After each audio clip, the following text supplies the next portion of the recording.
Hello and welcome to the Modern Skein podcast. My name is Sharon Graff and I'm the owner of the Modern Skein, which is a yarn shop here in Montgomery, Texas. And I'm Ceili. I'm your Gen Z yarn guide here at the Modern Skein. And we are here to bring you another fun-filled episode. I was going to look and see what podcast episode we were on. I know it's 140-something. We're getting really close to 150. Don't remember though, and I forgot to look it up. So, thank you for your submissions for questions. We are going to get to those at the end of this segment or podcast. We're all fancy. We've got segments and questions and everything. I feel like we're leveling up the podcast a little bit. Yes. We've got our fancy background, which is now you are reading it, properly and not backwards. Sounds French. It does. So welcome. If you're a returning viewer, welcome back. And if you're brand new, we hope you will put up with our shenanigans and mispronunciation of words and all the fun things. So let's get started because I have a big pile in my lap. We'll see, this is what happens when you cast on a lot of things. Eventually they get cast off. So I have 4. I feel bad. I have 4 finished objects. But I also feel good because I cleared them out of my queue, So, and some of these, one of these was a languishing whip because my great gingham was older. It was an older whip for me. I found an older one though, and I brought it out. No, it's still not done. I found an older one at home, and I brought it out yesterday, and I'm gonna try to do at least 4 rows a day till it's done. So there's your motivation Monday for you. This isn't coming out on Monday. Pretty sure actually it might, because fun fact, we're going to flock. We, meaning me and Josh. Ceili will be here, manning the shop with Suri and Kathy. But I don't know where I was going with that. Oh, the podcast won't be uploaded at its regular time on Friday or Saturday. It probably will be the Monday after we get back. So if you're seeing this on Monday, we're back. And if you're seeing this like Tuesday or Wednesday, we had jet lag. So there we go. Let's dive in. I'll do them chronologically in how I cast them off, I think. So first finished object since the last podcast is the, oh my gosh, I wanted to call it the mini mock neck, and that's so not it. This is the tubular tank. And, oh my gosh. Look, I'm all prepared. I have my iPad and everything. Mokri. I always screw it up, and I want to say like Mara Mokul or something like that, but it's Mokri. So tubular tank. Take a look at that. It's so pretty. It's so fun. So this is a top using Spincycle dyed in the wool with Castle Suri red stag fiber. The Spincycle is the Opia colorway, so it's a little hard to see, but you should be able to see some like teals. It's mostly gray with a little bit of teal and a little bit of like a red purple bit up there, and then the Suri is Welsh Slate, and it just gives this fun almost tie-dye kind of effect. I think it almost looks like zebra print kind of, yeah. And then the ribbing, and it's super comfortable, actually. It's really soft. So soft. I knit the size 2. Yes, I knit the size 2 because you are supposed to have pretty decent amount of, where's her recommended? Negative ease. Maybe it's in the, anyway. So this stretched out is supposed to be like a 32-inch bust, and I'm closer to like a 35, 36. So still have negative ease, but it fits great. If you want to see a picture of me wearing it, go to our Instagram, scroll back a bit, and you'll see I posted a picture of me wearing it, and super cute. I did add length to the body, because that's one thing about negative ease. When you stretch it out, as you can see, the bottom comes up, so you will lose some of that length. It is supposed to be cropped. I didn't necessarily want it like cropped, so I added, I believe, 1.5 to 2 inches of knitting before separating. It is a bottom up, and I'm doing like your exits are here and here. So that's finished object 1. I feel all fancy with my iPad here. So weird. Then we have, do you want me to just keep going? I have 1 finished object, so you do okay, 1 more. I'll do 1 more. Then I have my Sabai. So good. Sabai is by Susanne Muller. And this is Lynn in the colorway Lemon, which is one of the new colors for spring, which we do have in stock, I'm pretty sure. This took just under, well, it was like 3.65 balls, roughly, 3.5, a little over 3.5 balls of Lynn. And this is the second or third size. I think it's a 39-inch size. So a bit of positive ease, nice for summer, beautiful boat neck. When you buy the Sabai pattern, Sabai top, you get 2 patterns. You get Sabai top number 1 and Sabai top number 2. I did number 1, which gives you the ribbed edge here. You get like a ribbing kind of side detail and ribbing on the bottom. The second pattern that you get with it has a little bit different, very much the same construction, but you don't have the ribbing details. It's more of like a rolled neck and different things. Super cute, and I will probably do that version either this year or next, but super so fun. Happy and cheerful. It is happy and cheerful. And normally I'm not a big yellow fan, but during the summer, you know, bright colors is always fun. Right. So, again, if you want to see a picture of me wearing it, Instagram, it's posted there. Now, My finished object. I finished my socks. oh, you did. Yes. They're so cute. So this is my second pair of socks. I decided to do little shorties this time. It's a little like sneaker height socks. And yeah, I love how they turned out. They're so cute. I did follow a pattern. This was the Kettle Chip Socks pattern by Mattie Mo. And it's I love it's a free pattern, by the way. I loved it. It's very simple and straightforward. It has both cuff down and toe up versions. Oh, really? So, yeah. That's cool. And then it uses an afterthought heel, which is where you basically knit the whole sock as a big tube. And then you figure out where you want your heel to be. And then you're going to pick up stitches in your tube and then snip along that line where you want your heel to be. And then you knit your heel from there. So it's a little different. It's very easy though, and they give really detailed instructions, and I think they have a video in there too to help with that. And yeah, I just loved it. So I think I'm going to be using this pattern for future socks, kind of as a basis. And yeah, I loved it.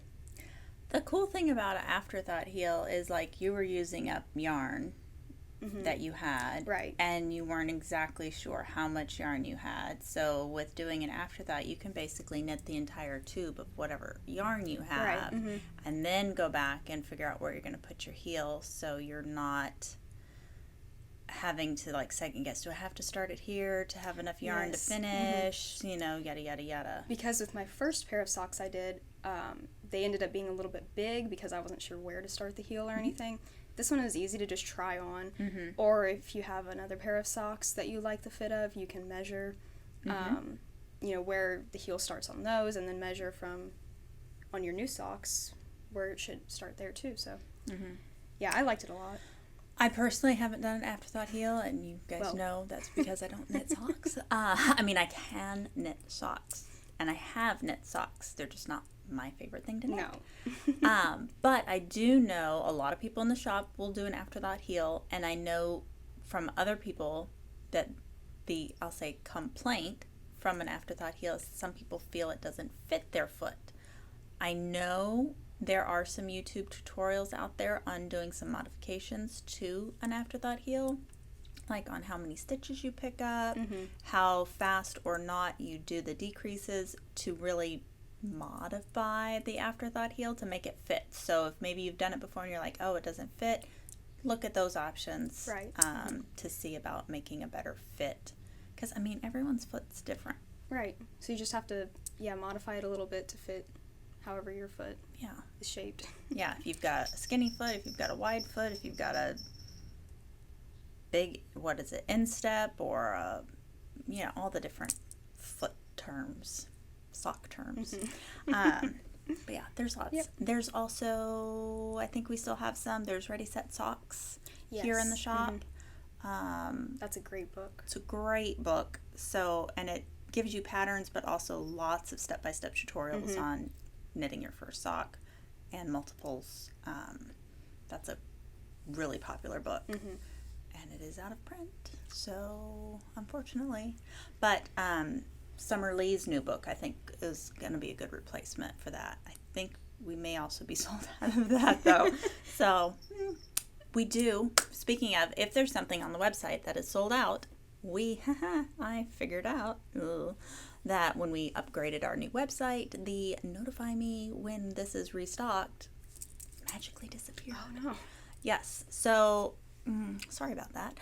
But, so anyway, I fixed it after a lot of Googling and how to fix this. Got that back up. So it is very helpful for me and us to figure out what you guys are wanting when we have sold out of something, especially in the terms of, is it worth it to reorder books? Books are heavy to ship, guys. You have no idea. So books, yarn, needles, notions, all that kind of stuff, it really is helpful that we can pull a list when we're going to do our restocks and reorders to see, oh, we've got one person that wants that book, or we've got 20. That really does play a difference in knowing if we're going to restock, especially when it comes to books. But books, needles, notions, all the things, it really is helpful if you take a moment. So go onto the website, make yourself a little wish list, which you can also do an official wish list too. Holiday season's coming up. But do that quote unquote wish list. And with the new system that I have, it should, barring if I set it up correctly, when we restock that, we can of course see the list of, so many people want XYZ. It should, when we get it back in stock, send you a notification of your choice, either a text message or an email message, what you choose when you set up your little notification when it's back in stock, so you can decide if you want to purchase it. So that was my little website spiel. Back to more finished objects. Technically, I finished this first. Okay. My semi-languishing whip. Ta-da! Yay! I really do love this. This is the Great Gingham Raglan by Jessie Maed. Miss Jessie Maed Designs. look how good this is, you guys. Spincycle. Ooh, It's gorgeous. it's so good. So this is Brooklyn Tweed Imbue Sport in the colorway Boro. It is out of stock. I have been talking with Brooklyn Tweed. It will come back sometime in the fall, but they're getting the new colors launched. Oops, did I say that out loud? Check back soon. But this is Boro with Mississippi Marsala from Spincycle dyed in the wool as the contrast colors. And yes, if you heard that click, that was my shoulder. That happens. That is a side effect of doing CrossFit for many, many years. So then that was the other shoulder. I gotta even it out, you know. So, fun fact, I've been knitting knitting and crocheting off and on throughout my younger years. 26 plus years now. This was technically my first bottom-up Raglan sweater. I have to say it was fun. Mm-hmm. Especially after I fixed the point where if I had kept going, I would have been like, my arms would have been like this. Read your stitch count. Just, it's helpful. Placing where your sleeve should be. But honestly, very easy. I wouldn't necessarily do it as your first sweater, but if you've done a few sweaters and you're somewhat familiar with sweater construction in general, it's not hard at all. And it makes it go by fast because when you bind off the neck, you're really, really done because the sleeves are already done. Yeah. Everything's done. There is no modification to the pattern with the exception of one thing. If you looked at our Instagram stories, I posted a picture and the neck was like straight up. Straight up, as Josh said. It's, I can actually pull it up, the picture here. Looks like you're going to attach a space helmet. Literal words, he said. Okay, hold on. Project number 2 of the summer has been updating me/the shop's Ravelry. And so, yeah, here we go. Okay, so Exhibit A. Yeah. So that was the neckline knit according to the pattern. Now, it fits properly. Ta-da! Obviously, it is a crew neck. What I did was for my size, after you finish the color work chart, you were supposed to do 2 decreases and then start your ribbing. Obviously, go down in your needle size. Same needle that you did your bottom ribbing in and your sleeve ribbing, cuffs. It just stuck straight up. There was too many stitches, in my opinion, and it looked loose. As it was, I'll say firm, and it stuck straight up, but it was loose at the same time. So I ripped it back out. Well, first I blocked it to see if that would help. It didn't. Made it stick up straighter.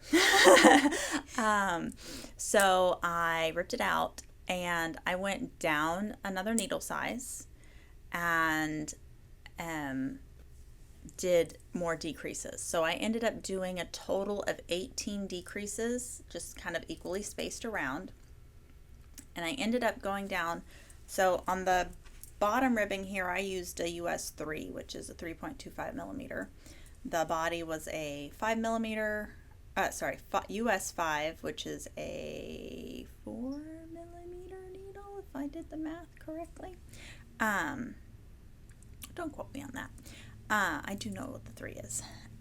But on the sleeve ribbing, to get it to do this cute little balloon cuff, I had to, and I don't think I talked about it on the other podcast when I talked about the sleeves, I went down to a US 1 to get this nice little tight ribbing.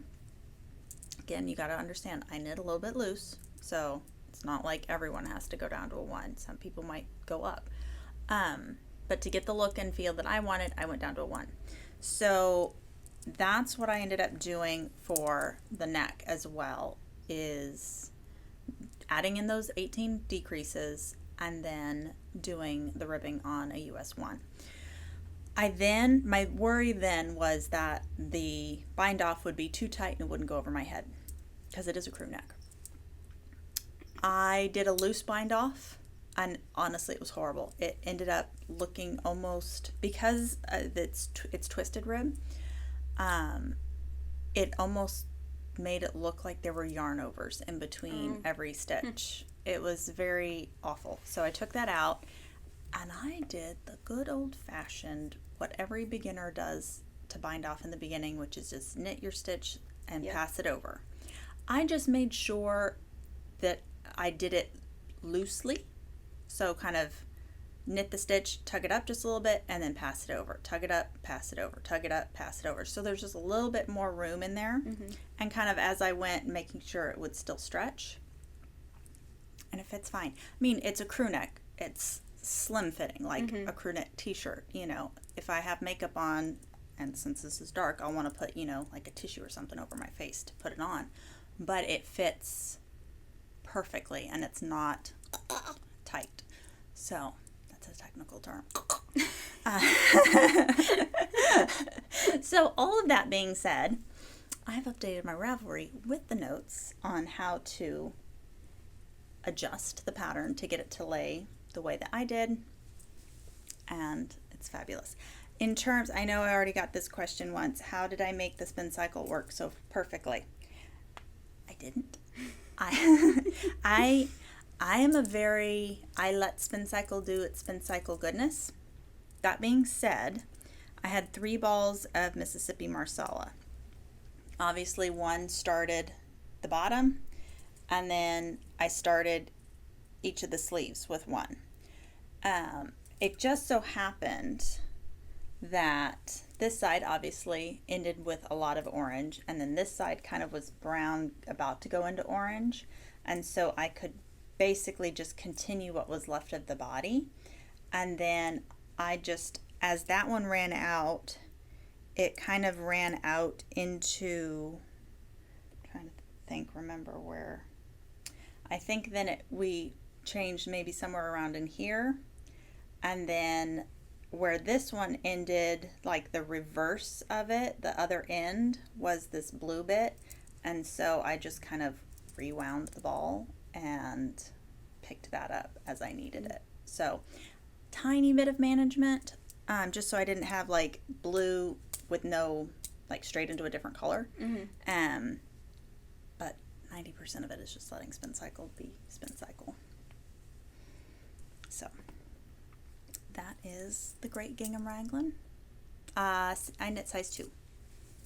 And I did, that was the other thing, I added one more repeat of the chart before adding in the sleeves. So, and it did grow about 2 inches after blocking, lengthwise for me. So bear that in mind if you're knitting it and you are like me, had a minor panic attack when everything was said and done and it hit you like right here. It does grow. So, okay, you have one more. I have one. Hi. I have a problem. No. So this is my Hawthorne tank by Caitlin Hunter. I love it. So good. It's so fun. So the yarn is Undine by Ritual Dyes in the colorway Slate. We are out of Slate because you guys love it as well. There is an end that needs to be tucked in. We're going to ignore that. But it's fabulous, and we have it in a bunch of other colors. I will say this, we have had a few people, they're like, oh, it feels, I love the feel of it, but it does feel, it's a 60-40 cotton linen, so it's going to feel a bit on the cotton side. Yeah. It is primarily cotton. So if you don't like, and it's not a, mercerized cotton, so it doesn't have that slippiness to it. It's cotton and linen, and I love it, but I like cotton and linen things. I'm wearing linen pants right now. So that being said, it's a fingering weight tank. You can easily knit this in regular wool, sock yarn, in Kinlan, if you want something a little bit with a little more slip, because that's going to have that little bit of viscose in there as well. You could knit it in Sunday, lots of different things. But I do love it. I knit the size 2, and I will probably knit another one in like I'll say standard wool sock yarn, but I'll probably knit that in a size 1 because wool has memory, and so it will be a little more slim fit. And I think for like, I envision that one being like underneath a jacket. And so I would want that to be a little more slim fitting. I also thought about for in the winter time, you could do one of two things. You could just do the lace panel on the front and not the back for a little more warmth. You could also, this would take a little bit more, but if you did not want, openness, around your chest, you could just knit a stockinette square and then very carefully stitch it basically like across your chest area, and so then you don't have that openness, or down wherever you want it. You could do it in a contrasting color, you could do it in the same color, you could do lots of different things. But I saw somebody on Ravelry or Instagram converting it to be more of a warm weather garment, and so they did like a liner because they didn't want the wind going through, and so yeah, lots of different options. So love it. All right. I'll talk for a bit now. Yes, you talk. Okay, cool. So one of my newer cast-ons, it's a very different project. Maybe Sharon knows what I'm talking about. Oh, yes. I was like, what are we talking about? So, I don't even know why I decided to do this, honestly. I think I was just scrolling through Ravelry, and I saw this pattern. And I'm like, I need that. I need to do that. So, let me get to the front cover page so you can see, because it's not done yet. But, one of my newer projects is, drumroll, a frog. So, I don't know. I was just scrolling through Ravelry and I'm like, that is adorable. I need that. I need one right now. Yeah, and the pattern. Yes, the pattern is Frog by Clara Garland, and right now he's just a little frog body. He's so cute. He's adorable. He's a little bit bigger than I thought he'd be, but he's perfect. He fits in my hand, it's so just adorable. Yeah, so he needs legs still, but there's actually a funny story behind the yarn. So the white yarn, when I was probably like 7 or 8 years old, I lived in Wyoming, and there was this family that we knew who owned a wool mill. So we would always go and take tours of the buildings and see all the sheep and everything, and just the whole process, and I thought it was the coolest thing ever. So it is the coolest thing ever. So I think I was gifted the white yarn from them, and it's just been in my stash for 12 years now. I don't know how long that is. And then last year, Sharon went to Jackson Hole, Wyoming. Yep.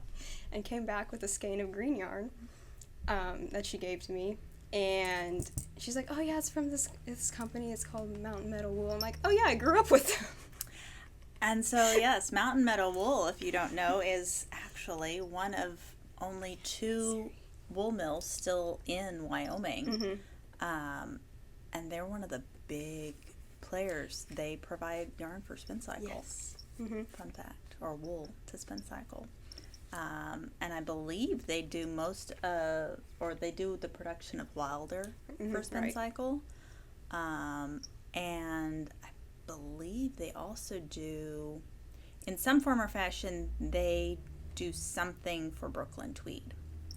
Brooklyn Tweed has it's really cool. If you go to the official Brooklyn Tweed website, they have like these maps of basically like each yarn. So dapple goes from, the cotton farm, or the cotton auction in like Amarillo, wherever that is, to get scoured and picked in the cotton gins in San Angelo, and then it goes up to like Chargers in like Charleston, and then it gets dyed somewhere else, and then back to Portland. So it's like it shows you like the roadmap of your yarn. And then it's like yarns or wool sheep from Wyoming goes to Pennsylvania, goes here, and then on to you, which is really, really cool. Yeah. The different processes that it takes to go from a completely American-made wool from sheep to skein, basically, and that whole process. They've been doing some really cool little videos on Instagram, kind of showing you behind the scenes of some of that stuff, which is fascinating. I love it. So it was perfect that I used them together for this little froggy. It's your little Wyoming frog. Yeah, it is. So yeah, he still needs some legs, but and I'm pretty sure that when you do the legs, you can put like wire in them, so you can make him do little poses and all sorts of stuff. Yes. He's adorable. So cute. I love him. So cute. She has other, if frogs aren't your thing, she has other animals. Yeah, and then I forgot too, you can make like little sweaters and stuff, little clothes for him and everything. It's adorable. I don't know if she has like a hashtag or if you just go to her Instagram. There's like stop motion videos of the frog knitting and taking bubble baths in little beads. So I mean, it's just adorable. And the other little animals too. Yes. Suri has joined us, but she likes to remain off camera. Such a silly one. Well, I will chat for a hot second about my newest cast on because I didn't bring it. So it will be short. But I cast on the Stromboli by Caitlin Hunter. I'm going to show you a picture here. Ta-da! So cute. So that is going to be... Oh, I'm holding my iPad upside down. Oh well. That is going to be one of my plain knitting, which is why it's already packed. Hello. Hi. To Seattle. And I'm super excited. I'm using Daucus sock in the colorway Edinburgh Castle.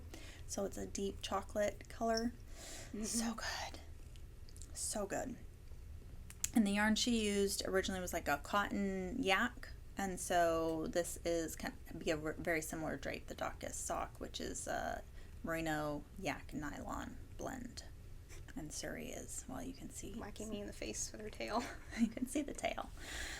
So that is my latest cast on, but it is not here in the shop. So. Is that it? There she is. She's here. Hi. Hello. She's like, what is going on? Okay. Do you have more whips? I do. Yes. Okay. I have 3 whips total. Okay. I think I have 3 or 4. I don't know. Okay.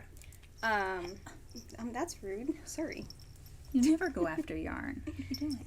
So my next, I don't think I've shown Sharon this one yet. I was about to say, this is not what I thought it was. What is this? So, I cast on the Irene Slipover by Journey Through Yarn. I know. This is kind of a cast on in preparation for fall, to kind of build up my fall wardrobe. It's this really cute slipover vest with this fun textured pattern. It's like this really, I think they call it a dip stitch. I've never done one before, but it's really fun. This row, my tension was off a little bit. It was a little tight, so this second row is a little bit better. But it's really fun. I would hope you hold it, but I have a cat on my lap.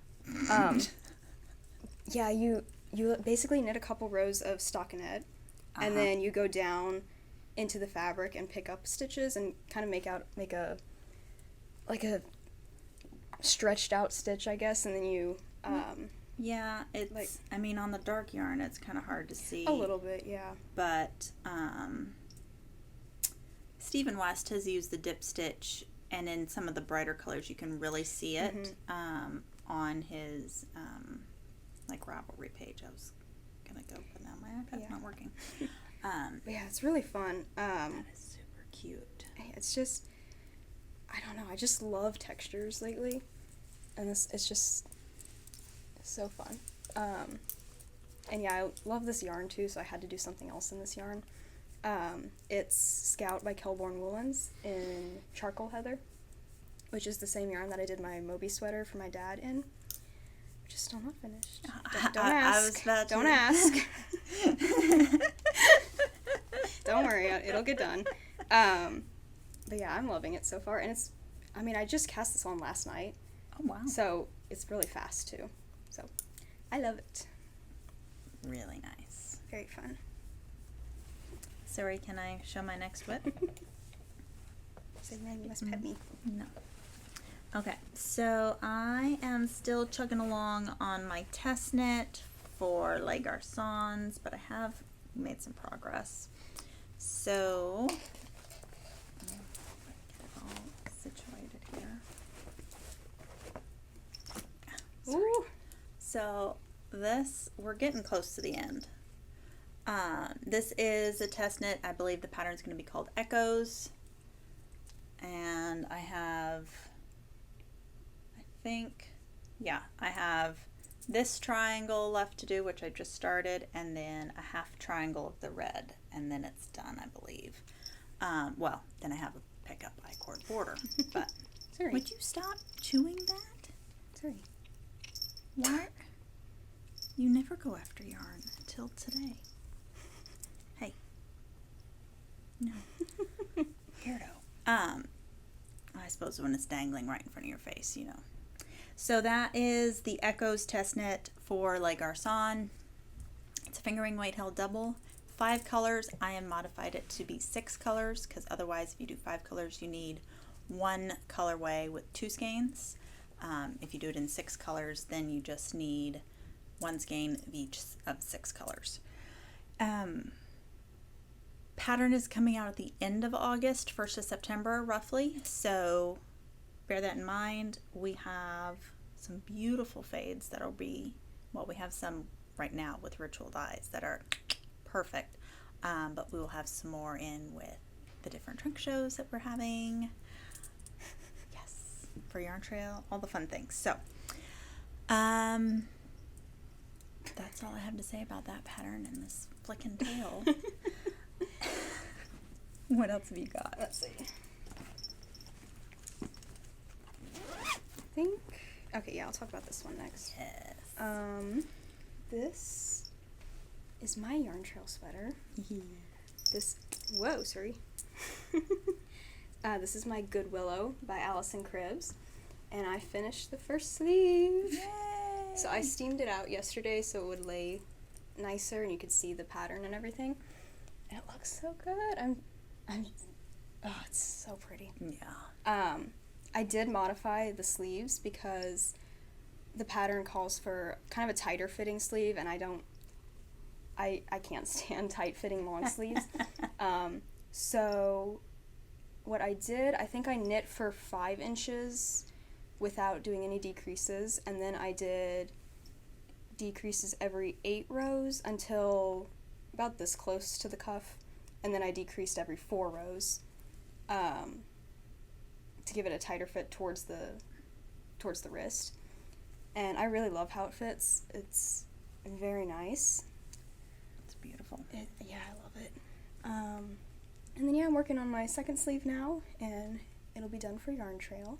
Yeah, Perfect. So my yarn is Ulyss in Nuit for the blue, and then a little bit of Spincycle dyed in the wool in Straw Flower.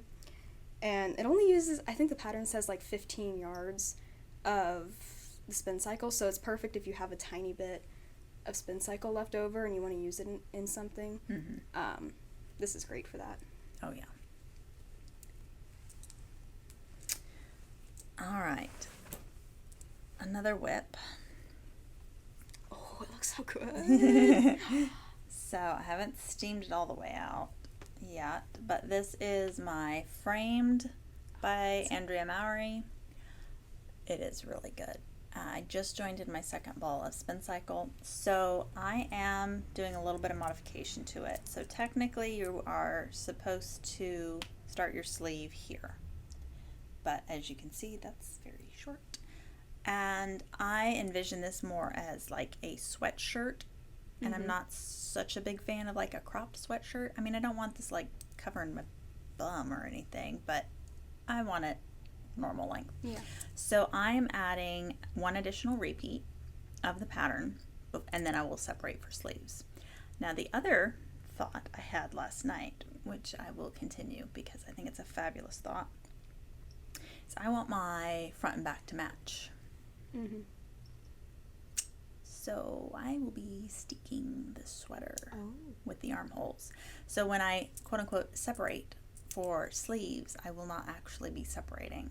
I'm going to add in a few extra stitches, and basically once I get to where I would do short rows, that's when I will actually separate for the sleeves, or for the top. So I will have a spot basically here and here, where once I finish the sweater, I will cut those and reinforce the steeks, and then pick up and knit, because it's basically a drop shoulder, pick up and knit the sleeves from there. It's another great thing if you're not a fan of purling color work. I don't mind it, but mine is more driven by the fact I want the continuation of the Spincycle color, versus not wanting to purl color work. It's just a bonus that I'm going to get from that. So next time I will have it to show you in its unsteeked glory, I guess. Because I'm not going to take this. I'm only taking 2 projects with me for flock, the Stromboli and my striped Tastic, which they're both packed. Oh, yarn. Totally forgot. So this is Ulyss for the background, and for the ribbing, baleen blue and Poivre Cell for the background, and then my Spincycle is Fine Line. Very pretty. Yes, I do love it. Why are you kicking me? My last one I'm just going to talk very briefly about, because I'm just doing the body, so it's gonna be here for a while. But this is my Tolsta tee. I've made that much progress since the armhole. And here's what it looks like. But I wanted to talk about it again because I keep forgetting to mention that I'm doing it for Rebecca Clo's Tolsta Time Knit Along, which runs until the end of August. So, sorry. You don't need that. So her Tolsta Time Knit Along, and you could do both the Tolsta Tank or the Tolsta Tee. And yeah, like I think it started like June 15th or something like that, and runs until the end of August. And every time I've shown it on the podcast, I keep forgetting to mention that, so I wanted to say that real quick. And yeah, yarn is Red Stag Fibers Dachis Sock in Jewel of the King. Yep. And then my last whip, I don't actually think this has made it on the podcast, but this has been cast on for a bit. This is the 2 at a Time by Maxim Sear, Max the Knitter. I cast this on when the pattern came out, or for fairly close afterwards. And this is an Intarsia little bandana scarfette. So don't bite the needle. She's like, shiny thing. So as you can see here, it is an Intarsia. Super easy. If you've not done Intarsia, this is a great little, I'll say, low committal project. The yarn I'm using, this one here is Nick's Current Obsession on Le Garçon's BFL sock, and then this is a lightly speckled yarn. I don't know if it's coming across. This is Ritual Dye's Maiden in the colorway Taurus. Yes, it is. I had a moment. So this is just a really nice kind of a broken rib scarf. So I'll increase a little bit more and then I'll start decreasing. So kind of in the reminiscent of like a Sophie scarf or something like that, where it's just going to be a little necker chiff. This would be cute, like tied on like a basket or a purse, you know, sort of thing. Super fun. Really only takes about 50 grams for each color. So I had this NYX Current Obsession left over from a shop sample. And yeah, so be super fun. Yes. So this has been we're going to dinner or we're going to church or something and I just need a little something to work on. I don't really need a pattern for it. Obviously you need the pattern, but I don't need to look at the pattern. It's constantly. Yeah. It's very much, if you read your knitting, you can figure out where you are. I've also found that little shawls or little scarves like that are great wedding knits when you're sitting around at a wedding reception waiting for the bride and groom to get there. That's true, because there's a lot of downtime at a wedding, and especially if you don't know a lot of people at the wedding. It's perfect. There's nothing to do. Yeah, that is a good idea. My husband leads worship at our church, and so I'm there for an hour and a half while the band practices. I got nothing to do, so I knit. It's fabulous. Let's see. That's all my whips. That's all of me whips. So we're going to get into the question, because we did get a question. One of the questions was, what is your favorite or go-to cast off or bind off? So I'll let Kaylee go first. Mine lately has been... Oh, thank you, Suri. Giving her a massage. I have actually no idea what... Oh, that was the iPad falling. Oh, okay. Anyways, lately, I've liked the bind-off combo that Petite Knit does. She does a little bit of double knitting at the end of, say, a sweater cuff or sweater hem, and then she does an Italian bind-off, and I love the way that looks. I did that on my Good Willow sweater. It just gives a nice continuous look on both sides of the hem, or any, ribbing cuff. I've been loving the champagne cardigan, the this one here? Yeah, that has it, and that's... Yeah. Hope we don't knock it all down. But it's a little bit lighter, so you can see it. But that's the same. It looks very professional.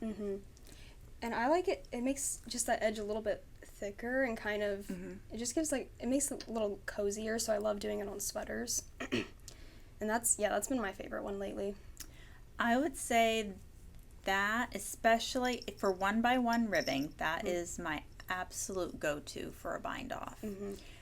Pretty much anything else, and I say anything else, for a 2x2 or a 2x3, or I'll say something non-traditional 1x1 rib, I will do my standard bind-off.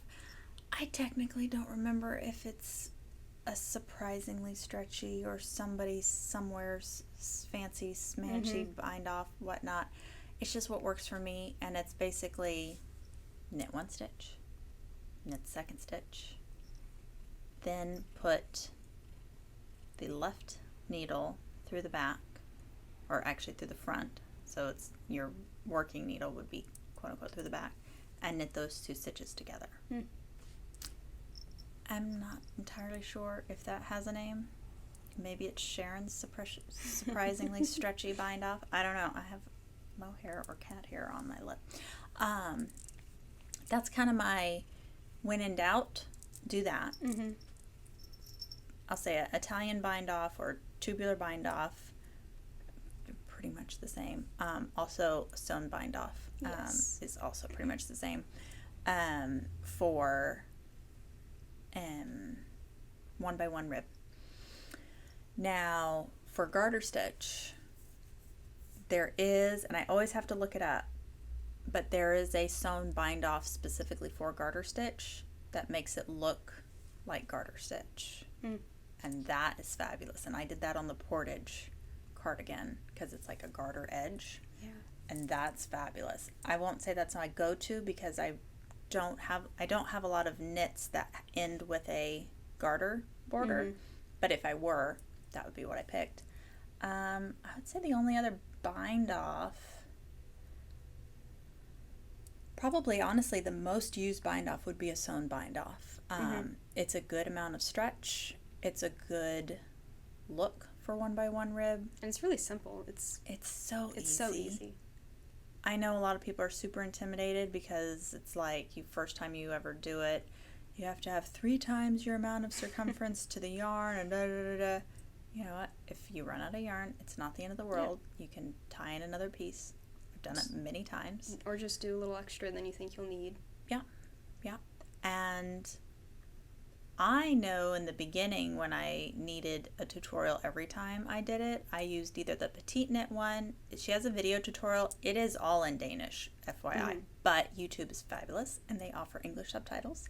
So I pretty much just needed, like, I have no idea what she's saying, but I just watched her and did the motion, you know? I also have a screenshot from just looking up something online. Someone, like, wrote out the instructions so I can just screenshot it. Instead of watching a video and replaying it, I just read the instructions back and forth. Yes. I want to say it was maybe, I think Brooklyn Tweed has, like, a video and the written instruction, and I've gone to them before just when I'm like, I don't need a video, I just need, how do I start it, you know, which is the written. Yeah, that's fabulous. Push comes to shove, if you have like one of the Kitchener tools, guess what? Kitchener is a sewn bind off. Same thing. So, you can just cheat and use that. Yeah, so that's kind of my go-to for bind offs. I think the other question we were going to talk about is what we are looking forward to in terms of fall knitting, crafting, crocheting, all the things.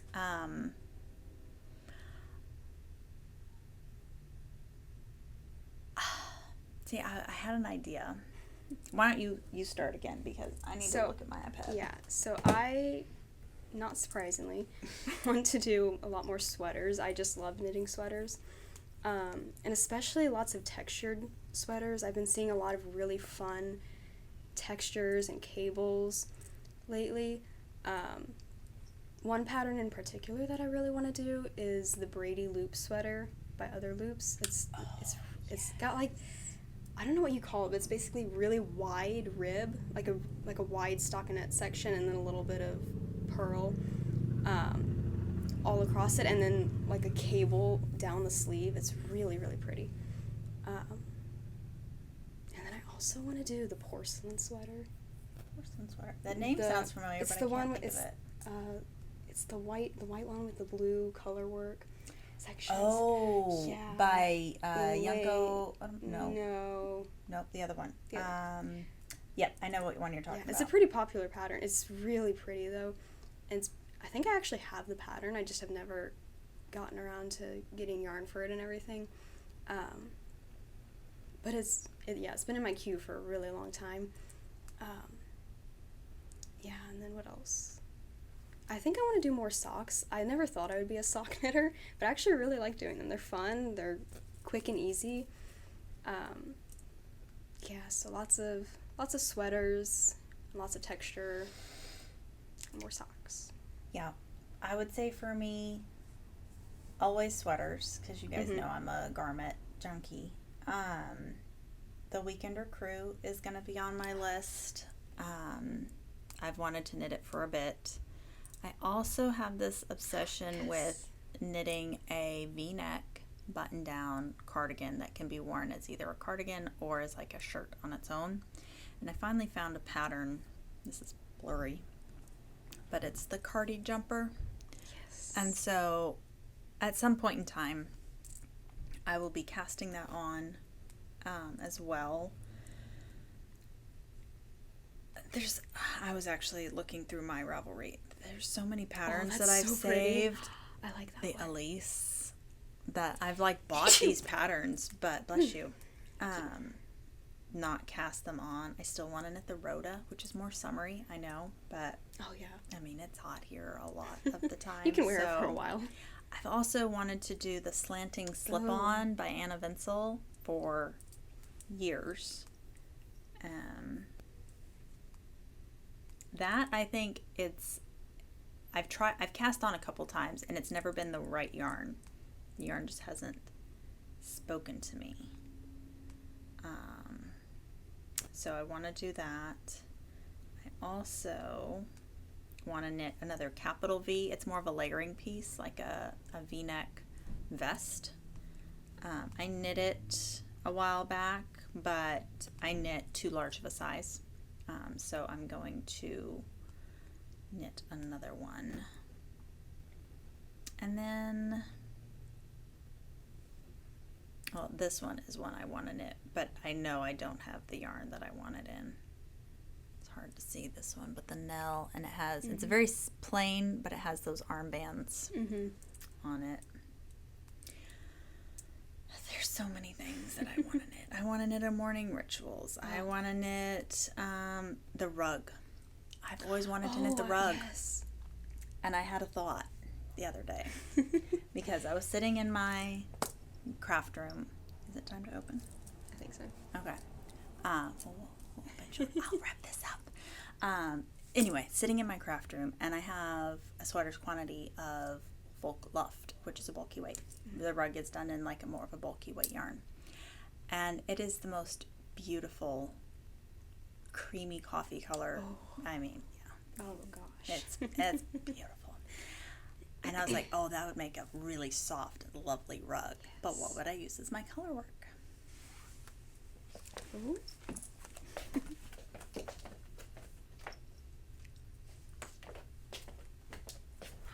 That's perfect. Yes. Yeah. So this is Plump Stay Ready Spincycle bulky weight. And I do think this would be perfect for the rug. I think I'd only need one skein, actually, because there's not a ton of color work in the rug. I might need two. I'll probably take two just to be on the safe side. But the rug is a free pattern out there. There's also, I found, one of our, I'll say, semi-local yarn brands, not a yarn dyer because she doesn't dye the yarn, Goth Farm Yarns. She worked with, long story short, she's like, I'm going to get this wrong. I want to say she works in the anthropology department at UT. Probably screwed that up. But she does all these really cool small breed, rare breed yarns. We've had her out for trunk shows before. One of the big things she does is a custom milled Navajo churro yarn, and she did it in a bulky weight and then worked with the Dene people of the Navajo Nation and came out with a free chart inspired by the Dene weavings that fits into the rug pattern. So you can download the free rug pattern, download the free chart from her website. Obviously, she'd like it if you buy her yarn for it, which you can if you like Navajo churro yarn. Fair warning, it's very rustic yarn. I love it, but it doesn't sell here because it is very rustic. But super cool chart pattern. It's done according to like the Dene history, and you get the little blurb from the artist on what each of the symbols represents, which would be in their traditional rug weavings as well, which is originally what they bred those sheep for, was for their rugs. So super cool little blurb there for Goth Farm Yarns. Yeah, that's really cool. Maybe I need to bring her back for another trunk show. Yeah. Check her schedule. But super cool. And even if we don't end up getting a trunk show in the near future, she's usually at most of the Fibre Fests in the Texas area, so be sure to check her out. But But yeah, I did download that pattern. I don't know if I will do that for the first rug, but if I end up doing a second rug, I will for sure do that pattern. And you can see it on Ravelry. There are several beautiful versions on Ravelry as well. There's a lot of people that have modified, either put in their own colorwork charts or changed the colorwork charts as well. So it's time to open the store. So we will stop talking. It's been almost an hour. So thanks for tuning in. And if you have other questions you'd like to ask us, feel free to drop them in the comments below. We are going to make it a point to answer those questions for you on each episode. And next episode, we will be filming right before the Texas Yarn Trail. So it will be slightly chaotic and probably have a lot of new yarn to bring in and show you guys. So, not probably, we will.